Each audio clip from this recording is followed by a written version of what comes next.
अस्सलाम वालेकुम वरहमतुल्लाहि वबरकातुहू। तो जैसे ही कि आपको थंबनेल से पता चल चुका होगा कि आज हम बात करने वाले हैं कि अल्लाह का मेहमान कौन है।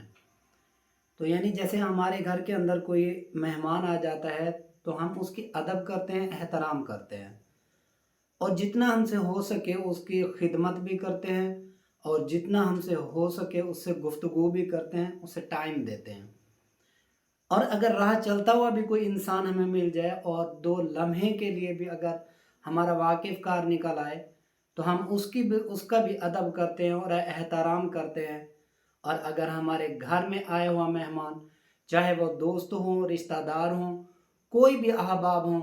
तो हम उनका भी बड़ा अदब करते हैं और उनकी भी खिदमत करते हैं। और अगर कोई पूछने वाला पूछे कि क्यों करते हैं, तो हमारा सिर्फ आम सा जवाब होता है कि हमारा कल्चर ऐसा है, हमारी तहज़ीब ऐसी है, हमारे वालिदैन ने हमें यही सिखाया है, हमारे बड़ों ने हमें यही सिखाया है और हमारे उस्ताज़ा ने हमें यही सिखाया है कि आने वाले मेहमान की कदर करें और आने वाले मेहमान का अदब करें। लेकिन ये तो हैं दुनियावी मेहमान के जिनके लिए अगर मैं एक लम्हे के लिए कहूँ कि आखिरत का इनके साथ कोई भी ताल्लुक़ नहीं है कि वहाँ अजर मिले या ना मिले या ये सिफ़ारिश करें या ना करें, इसके बारे में हम कुछ भी नहीं कह सकते। लेकिन मैं आज जिस मेहमान की बात करने वाला हूँ वो दुनिया से आया हुआ नहीं है, बल्कि अल्लाह रब्बुल इज़्ज़त की तरफ से आया हुआ है। यानी दुनियावी सबब का नहीं है कि कोई दोस्त हो, रिश्तेदार हो, कोई दूसरा अहबाब हो, वो नहीं है, बल्कि अल्लाह रब्बुल इज़्ज़त की तरफ से आए हुए मेहमान की आज बात कर रहे हैं और उसको कहते हैं माह रमज़ान। यानी ये रमज़ानुल मुबारक के महीने को अल्लाह का मेहमान कहा गया है। तो अब अगर हमारे घर कोई आए और हम उसका अदब ना करें और वो अगर जाके सोसाइटी के अंदर, रिश्तेदारों के अंदर, दोस्त अहबाब के अंदर अगर हमारी जाके बुराइयां करे, तो इस बुराई के डर की वजह से हम अपने ऊपर एक लिबास ओढ़ लेते हैं जिसको कहे लिबादा ओढ़ना, और यूं अल्फाज दे देते हैं कि हमारा कल्चर, हमारी तहजीब, हमारे वालिदैन, हमारे बड़े, हमारे उस्ताज़ा ने यही हमें अदब दिया है कि हम उनका एहतराम करें। अगर दर हकीकत देखा जाए तो हम अपने डर की वजह से, अपनी शर्मिंदगी की वजह से कि कहीं ये दोस्तों को ना बता दे, कहीं ये अपने रिश्तेदारों को ना बता दे कि यार मैं फलां के घर गया था, उसने तो कोई कदर ही नहीं की, मैं फलां के घर गया, उसने तो मेरी कोई खिदमत ही नहीं की। तो हम इस शर्मिंदगी की वजह से, दुनियावी शर्मिंदगी की वजह से जितना हो सकता है उसे टाइम भी देते हैं, वक्त भी निकालते हैं और उसकी खिदमत और मदद भी करते हैं। लेकिन जो अल्लाह रब्बुल इज़्ज़त की तरफ से आया हुआ मेहमान है, हम उसको ऐसे गुजार देते हैं जैसे कोई आया ही नहीं।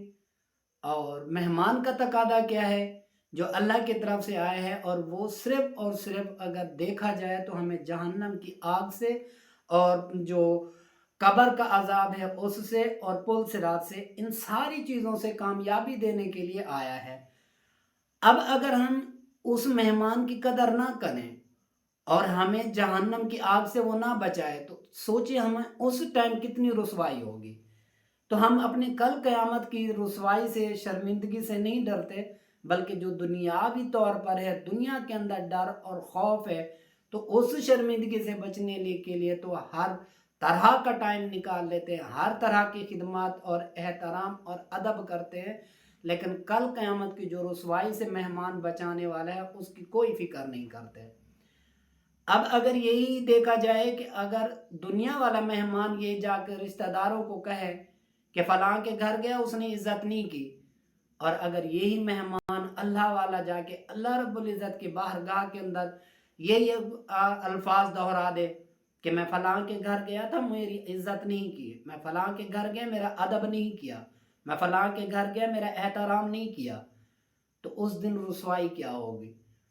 और उस मेहमान की, अल्लाह के भेजे हुए मेहमान की इज़्ज़त करना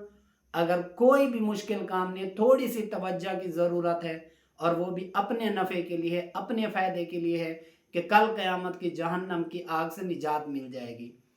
और उस मेहमान का कोई बड़ा तकादा भी नहीं है, सिर्फ़ यही तकादा है कि जितना हो सके अपने आप को जहन्नम की आग से बचा लो।